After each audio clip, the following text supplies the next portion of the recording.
JFW, South India's leading women's magazine. Now read at your convenience. To subscribe to your e-copy, log on to emag.jfwonline.com.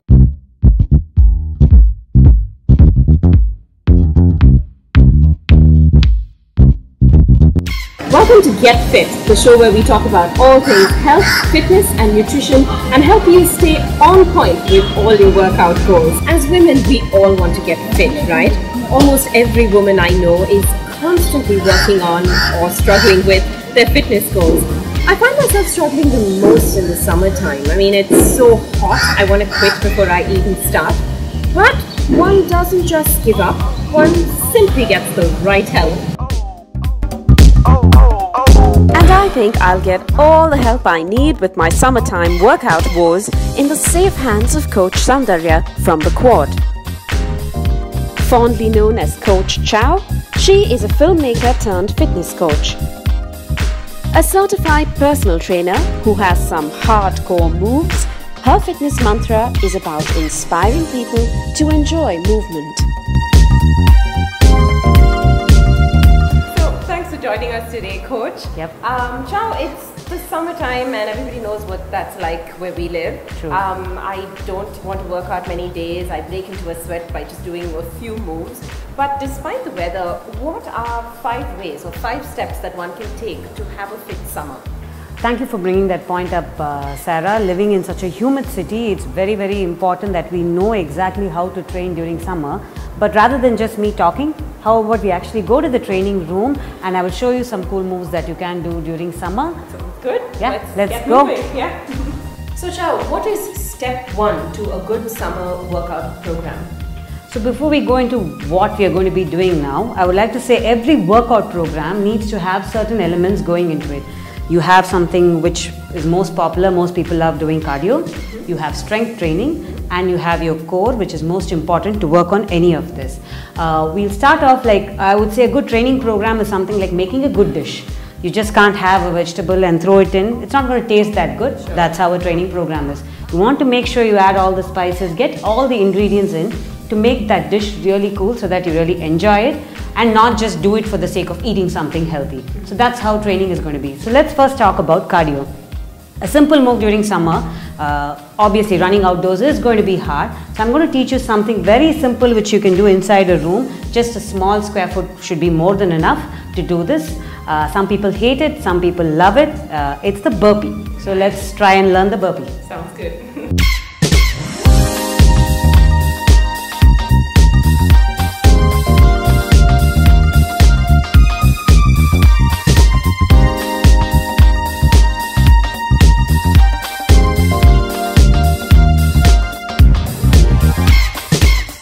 Shown us all of that cardiovascular stuff. So other than that, what are some of the other ingredients that go into my workout program?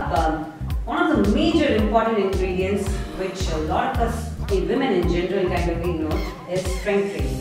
Strength training is like, let's say, leaving out salt.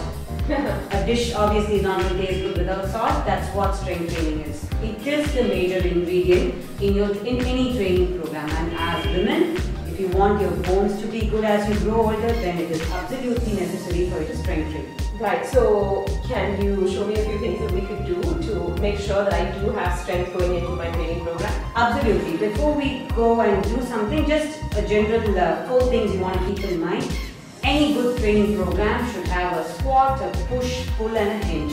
Squat, a push, a pull and a hinge. Yeah, it might sound a bit like Greek and Latin, but once you do it, you realize it's fairly simple. Including this is a great way to make sure your training program is complete. Right then, so let's go meet the squat, the push, the pull and the hinge.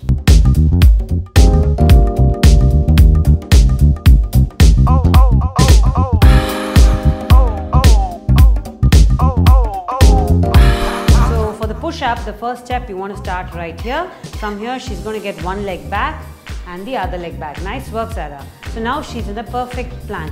Just remember that the push-up is a moving plank. So if this is not solid, you're not going to get into a push-up. Alright, from here let's make sure you're working your shoulder blades. Look straight ahead and slowly go down.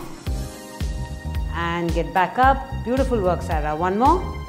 Look how our elbows are. They're not flaring out. You want to make sure they're close to your body. And relax, Sara. That's great work.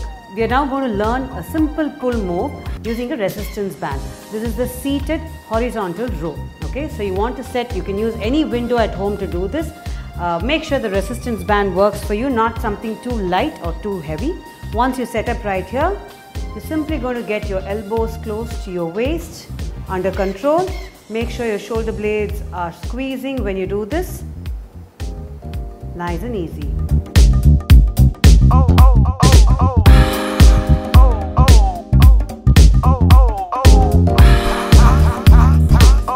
We're going to now do something called as a deadlift. It's going to use the hinge that we spoke about. You will need some kind of equipment, either a kettlebell or a barbell also works. Make sure you have somebody watching you for good form. Alright, let's do the Sara. Step over the kettlebell here. Yeah. You're going to push your butt back, break at the hip and then reach for the bell and stand back up. Okay, awesome. Push your butt back, hands on the bell and stand back up. Awesome. One more. Down, push your butt back, touch and back up. Let's do a few more. Down and up. Nice work. One more. And up. Awesome. Let's place the bell down and relax. Nicely done. So Sara, are you feeling nice and strong? Yeah, already feel those. Yeah, biceps have definitely 25% higher. Not quite yet. Talking about the six-pack, yeah. A common misconception people have about the six-pack is just not something you have here which you build here. You're not even going down that road. Okay. I would like to talk about the third most important thing we were speaking about, which is the core. What is the core? Think of a band. If you want to wear a corset somewhere here, this band which is keeping you stable. Right. Be it strength, be it cardio. If you're not able to hold this strong, this connects everything and brings everything together, whatever your training plan is. So I'm going to talk about the core and I'm going to teach you a few things. Okay.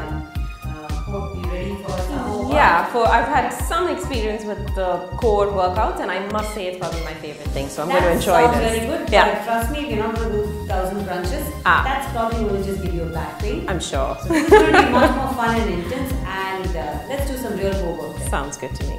Sara, from this setup, you're just going to get one leg back and the other leg back. Yep, beautiful. That's it. Sara's in a solid plank now. Nice work, Sara. So yeah, here's another core move you're going to learn, Sara. It's the ab cycles. Alright, let's get your legs at 90 degrees. Super.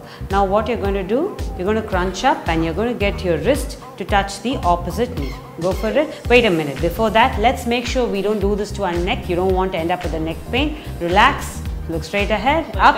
Yeah, exactly. Now let's go for it. 1. Nice work. 2. Yeah, make sure the other knee is always extended. You don't want that to be bent. Nice. Just right there. Awesome work, Sara. Looking good. Is this the pace that you recommend? Yeah, definitely. I'm sure you're feeling something over there. Yeah. Nice work, Sara. You're doing it like a pro. Okay. Awesome. And relax. The second thing to keep in mind this summer is choosing your time and place of workout wisely. Morning or evening? Your call, really. If you're training outdoors, make sure you wrap things up by 8 AM so you're not sweating it out when it's sweltering outside. Just plan your day well and don't make excuses to get out of your workout. Other than that, I also think, one has to be comfortable, right, while they're working out as well. Exactly. Yeah, it's very, very important. What you wear is a key. So let's say, for example, what I'm wearing, it's a very light organic cotton t-shirt. This works really well for summer. It's very breathable. It feels really good. So I would say dry fit, organic cotton, something, especially in our weather, in 5 minutes. Sweat wicking stuff. Exactly. Sweat wicking stuff works really great. And because in just 5 minutes into any sort of workout, you are going to be drenched in sweat. So I would say that's one thing. The other thing you're going to be facing is chaffing. So sometimes if you don't wear the right material, let's say you buy a blend, you might start getting rashes. So ideally a layer of Vaseline before you wear your clothes or your sports bra during summer. And I like things like these. Keep sweat away from my hair because it is a pain to wash your hair every day. Right, of course, especially after, if you're working outdoors especially. Exactly, every day washing your hair is a pain. So things like this really work well. all that working out and all this bantering has made me really thirsty. So I don't blame you. And that brings us to the fourth important point that we're going to talk about today, hydration. It's very, very important in summer to stay hydrated, and not just having water, but including salts in your water. Adding a pinch of salt is going to make a huge difference. Maybe including something like an electrol or an energy drink, which we don't recommend during other seasons, but during summer it becomes pretty critical. Add a tender coconut maybe. That's what I have in here. Yeah, awesome, which is natural, which is really good. Yeah. Otherwise, we'll end up feeling extremely exhausted by the end of the day. We don't realize how the heat takes a toll on you. Also, simple things like eating food which is cooling, less spice, trying to include stuff like, let's say, cucumbers and more vegetables which have a more cooling effect, as opposed to stuff which is going to heat your body up more. I mean, most of the time I don't even have an appetite. Exactly. So a lot of fluids, good things to drink, obviously not just fruit juices and other sweet things. Let's make that a little healthy, and then you're good to go. So Shah, you've given us 4 steps to stay fit during the summer. What's your final point of advice? The fifth actually is one of the most important. Irrespective of the season, I think it's very important that you have a goal. You can't just randomly do something, and every time, every month, you just can't be doing everything under the sun just because you like to do it. So have a goal and work towards it. Now, how do you stick to having a goal and sticking to your training plan? By having either a workout buddy, a community, a friend, somebody who's going to motivate you and not make sure that you continue sleeping. Somebody like that, it'll make a long way in making sure that you stick to the plan. Right, so there you have it, guys. 5 easy steps to stay fit this summer. Just train smart, eat right, and have a load of fun, right? Good. So I think I found my workout buddy for the day. Want to go for the run? Absolutely, Sarah. Let's be gone.